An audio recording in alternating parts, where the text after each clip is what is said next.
Jonathan Timmons live on WJLX. I'm joined by the voice behind one of the biggest rock anthems of the 2000s. He's the frontman of the multi-platinum band Hoobastank, best known for their massive hit "The Reason," which has racked up over 2 billion streams on Spotify. Please welcome singer and songwriter Doug Robb. Doug, how are you today, man? Hey, that was well done. Hey, thank you, thank you. As I mentioned, this is my first interview, and I wanted to be prepared. Cool. Well, thanks again for coming in today, Doug. We've got you coming in for the Foothills Festival, the Metal Central Foothills Festival 2025. Uh, Tell me about how you looking forward to that. I'm really looking forward to it. We all are. What can I mean, we do these festivals and shows quite often. What do you think I can expect? Do you think I can expect anything different than, you know, a festival or show in some other city? Yeah, it's a pretty unique festival. It's a free show that the city of Jasper has been putting on for going on 13 years now. It's downtown, like a historic downtown setting. The stage is set up in a right in the middle of all these historic buildings going back to the early 1900s. So yeah, I think you're in for a real treat. Oh, You that sounds great. Oh, so now I'm even more excited about it. That'll be awesome. Have y'all been busy this summer? Yeah, we've been I mean, I guess we would call it like the weekend warrior circuit. We're pretty much gone every weekend. And it's not hasn't been just the summer, it's been all year. And honestly, for the past few years, we have somehow been able to convince people to come see us play for every weekend around the world pretty much. And so it's been awesome. Oh, that's great because you guys have been doing it for a long time and like if you could take me back to maybe the early touring days of Hoobastank out there, maybe in the Orange County area. Do you have any I mean, memories? early on, it was a different animal. You're out there. Prior, if you want to go way back, prior to record deals and whatnot, it's just like any other musician. I know it's a different world nowadays, but it's just play every show you can. And we're based outside of Los Angeles, so it's pretty much establish yourself in LA, play all the clubs we could, go up and down the California coast. We kind of went into Arizona and Nevada a little bit, but we did that for years, um, until we were kind of one of the bigger, I want to say one of the bigger unsigned bands in the late '90s. We ended up getting a record deal in 2000, and then we kind of took that attitude and work ethic to the national, or global stage, if you really want to get specific. And yeah, there was a few years between, I want to say 2002 and 2007, maybe, that we were gone, like away from home and touring upwards of 300 days a year. That Uh, moment you talked about when you got that record deal in 2000. Do you remember where you were? Do you remember what you guys were doing when oh it yeah, I became mean, official? we we ironically in 1999 we got turned down by everybody, and we kind of went back to the drawing board a little bit, not to get too deep into the woods, but I kind of felt like we got maybe a little sidetracked by the business aspect of what we do, and a little bit away from the real reason why we do it. It's just because we love to, hang out with each other and write music and create this stuff. It's just a lot of fun. So we kind of went back to the drawing board just for that. And like I said, in '99 we got turned down. In August of 2000, we ended up getting a deal without submitting ourselves, without like having people, trying to get a deal, basically. Um, so I remember getting an offer from one company and feeling like, oh, like this is, we kind of had put it in the back burner, wouldn't really think about it. And then a week later, we had another offer, and we ended up going with the second offer. And it wasn't like some huge celebratory thing like you would think it was in the movies, like it kind of, we had done it without a manager. We, I think we went to our attorneys house nearby, and he had all the paperwork. We signed a deal, and then we went to we literally went down the street to Pizza Hut and like had some pizza and said, all right, we got our foot in the door. Um, we'd known enough. We were friends with enough bands um, who had had record deals and kind of were on their way to understand that signing a record deal, while great, doesn't mean anything. Our attorney at the time, who gave us some good advice, basically saying, "Look, all you've done basically now is put your own ladder up against the wall amongst 100,000 other ladders, and everybody's climbing now. Doesn't mean that you're going to be around. I forget what the stat was. Some high percentage of musicians who get a deal are back to their day jobs within a year or two. So I think that kept us focused, and that God, that was 25 years ago. Well, I love how So you described the idea of, yeah, you're putting your ladder up, to keep climbing, because yeah, when you did get signed, it wasn't all downhill from there by any means. You guys had that mindset set it that was, you yeah, got to keep going now, it foot in the was door. kind of just, yeah, we made the show. Now what are you going to do? Yeah. Are you going to be next season? Are you going to be back in the minors, or completely out of the game? Or you're going to have to, it's even more work, ironically. Once we got there, once we were allowed the opportunity to kind of make a name for ourselves, we never worked so hard in our lives for the next 5 years as we did the previous 5 years trying to get our foot in the door. You know, so it just it's not. I think thankfully we had good perspective on that it wasn't like, yo, we got it, we're rock stars now. Right. Nobody went out and spent all their advance, which, although it wasn't a lot of Couple money, hundred it was bucks. what's that? Couple $100. Yeah, it was more money than I had ever seen at any point, but it wasn't like a year's salary of anybody. It was just money. So we'd still uh, lived at home for a good portion of time after that, especially while we were touring so much. It made no sense to be renting apartments and stuff like that. So So with the first album was, that takes me back to my high school days. It was kind of the soundtrack of my high school, and then after that album, the reason came out. I believe was off the second album. Is that correct? yeah. And then the reason. I mean, did you ever have any kind of grasp of or inkling of an idea when y'all wrote that song, when you got it recorded, that it would be such a global anthem like it is today? No, the short answer is no. Right. We had platinum selling success with the debut album. Everything. It was, we were on cloud nine, to be honest with you. Like it was the first album, ironically, although it wasn't as big as the Reason album, was probably within the band. We all agree it was the most exciting and the most fun that we've ever had. Um, Partly because everything is new. Everything was new. You're experiencing everything for the first time, and yeah, we didn't know going into the second album. Everybody hears it, talks about the sophomore slump and stuff like that, but at the time, the record labels were kind of going, okay, well, what's going to be the next Crawling in the Dark? What's going to be that type of like up tempo um, single?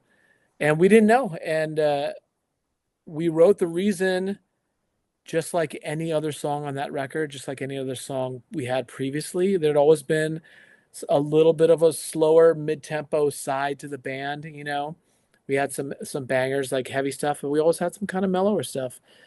So it didn't occur to us like, yo, this is a big song, or even this is going to be a single. You usually have like a powwow at the end of recordings going, okay, what do you think?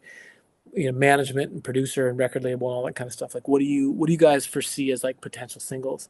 And I don't remember the producer or the band or the manager picking that song as a single at all, let alone a huge single. And so that just shows you just don't really know. And yeah, I feel like the record label at one point kind of stepped in. This is after everything was done. I think the first single was already out, and kind of said like, "Yo, this song is is like gonna be big." Um, the rumor I had heard is that there were some radio stations that were already playing it without it being officially submitted to them by the record label. Wow, that's interesting. I mean, does that kind of go back to, I mean, those days of leaked pirated CDs? Yeah, I You don't know? know. I mean, it was a whole, like I said, even though we'd spent the previous few years kind of diving into that side of the industry, with how singles get submitted to radio and all the whole process of it. So, it was our understanding that, the band and everybody collectively chooses the single. The record label, puts their weight behind it, and they submit it to the stations, and there's representatives in each district, each territory that pushes it and tries to get it on air. So we were told that there were some stations that were already playing this song without any of that happening. They just liked the song enough, and they were like, dude, we're just gonna start playing this. In hindsight, do I go, could that just be bullshit? It could have been. At the time I believed it, because it's a good story. Yeah, that's right. Don't But ever let the truth get in the way of a good yeah, story. but in hindsight, could they have just been blowing smoke up our ass, like, to try to get us to get on board with this song that, although it was us, wasn't exactly indicative of what the rest of the album sounded like, because there was a little bit of pushback on our part when they wanted to release this next song, or the reason as a single, and we went to New York and we said we didn't want to do it. We weren't ready yet. Like, we wanted to keep pushing Out of Control, which was the first single on that record, and I think they were kind of ready to move on. And then I don't know exactly the timeline, but then we end up hearing that this is going on and this is going on. So could it have been a lie? Absolutely. But at the time, I believed it. I believed, like, oh, they're doing this on their own. We should probably jump on this momentum. And yeah, the rest is history. Whether it was true or not, it the story on how it started getting played, the results were undeniable.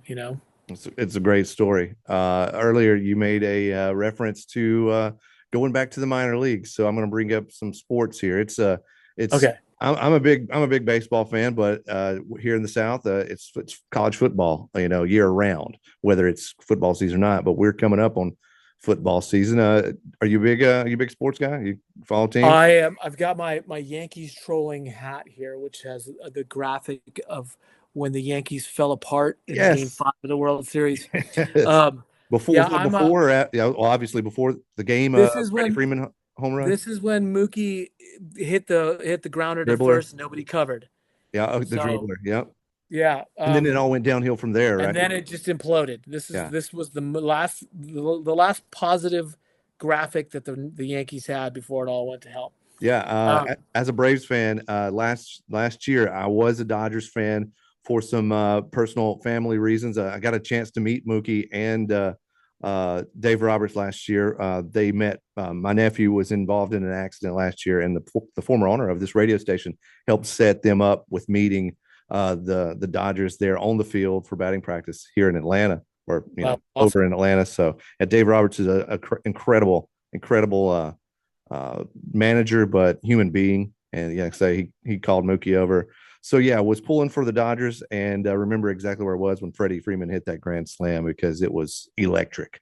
Yes, we were. I'm sure as a Braves fan, you can appreciate Freddie hitting Yes, that. exactly. Um, yeah, I'm like the token jock. I've always been like the token jock in the band. My preferences of sports has kind of shifted over the years. When I was younger, it was all football Hmm. and all basketball, really, and baseball kind of took third. Um, and then, ironically, as we started touring, it was still all football. I mean, anything competitive. I was like, let's go golf, let's go do anything. Um, One of my tour managers at the time was just a huge baseball fan, huge Yankee fan, ironically, and we just used to love to tease him and vote and root for anybody against the Yankees. But Yeah. he kind of privied me to all the games, like the intricacies and the art of baseball. He would play, I think he played in college, and it slowly kind of sunk in, and I started to really appreciate baseball more. Until now, I am like baseball, baseball, baseball. Like the few months that baseball doesn't exist on TV, is like hibernation for me. I love baseball. I've spent years. I've got a 15-year-old or soon to be 15-year-old daughter and a soon to be 12-year-old son. I was her softball coach for many years. I was his That's baseball coach for awesome. many years, and I kind of like, I've passed them on to more knowledgeable coaches. Yeah. But I love it. It's I don't know. I'm a big baseball fan Yeah. for sure. It definitely is it's still my personal favorite sport. It's still America's pastime to me, like Yeah, yeah. It may not be America's passion. I know they describe it right. that one way. Like football is America's passion, but baseball is Yeah. America's pastime. Yeah. And There's I just definitely, yeah, man. I can sit me down and for 2.5 hours in the middle of a meaningless, regular season Dodger game in August, and I'm in heaven. I'll watch that game every well, single pitch. well, I mean, you'll be here September 13th. I'm sure y'all fly in on the 12th, maybe for the festival. So we're getting to the end of baseball season there. It'll be interesting to see where the Dodgers are, coming into the home stretch there. Right, not to get like so off subject, but it's like Okay. we're spoiled. We're spoiled here. Yeah. Like the Yep. team's potential has spoiled the reality of it. Obviously the names and being champs. For a team that's been in first place pretty much all year and is still playing, record wise is still decent. I'm telling you, in LA, at least amongst like hardcore Dodger fans, it feels like we're in last place. Like the amount The of sky like is falling. negative, the amount of negative like talk and like frustration coming from Dodger fans here is wild when you look at the record, and you go, holy cow, we need to chill out. Like we're seriously, well, our expectations are so unrealistic. We have to be reminded every once in a while that they're still a really good team. Well, I think it's going to be just fine for your Dodgers. And like I say, when you get here to Jasper, Alabama, I think you're going to be very happy with this festival setup we got. Again, it's the 2025 Metal Central Foothills Festival. I'm speaking with Doug Robb, lead singer of the band Hoobastank. They'll be playing Saturday night. Uh, Doug, I can't thank you enough for your time today. Appreciate all the talk, all the corny questions I may have asked, but really appreciate the baseball talk, man. Nothing, dude. Absolutely. That's like when the interview came alive. That's when we both got Yeah, excited. We're like, yeah, enough no, of this music crap. Let's talk yeah. about let's talk well, about well, yeah, baseball. yeah, if you want to check in next month, well, before you get here, please, by all means, we'll do it again. Oh, I'll do it. We'll do it for Anything sure. else? Hoobastank's got coming up uh, before then you wanna put out there? You know what? We do have some things in the works, but I don't know if Okay. it's if anything's official yet. So I'll just when it does become official, then I'll be more free to talk Save about it. that big announcement for on stage downtown in the historic Jasper, Alabama. For sure. I'm excited, man. It sounds like it's gonna be a blast. It's going to be fun. Look forward to meeting you in person, and Likewise. we'll see you then. All right, dude. Thanks again, man. Congrats on the interview. Thank you. Number one. Thank you. You're number one. We'll All see you, right. bud. Later. Later.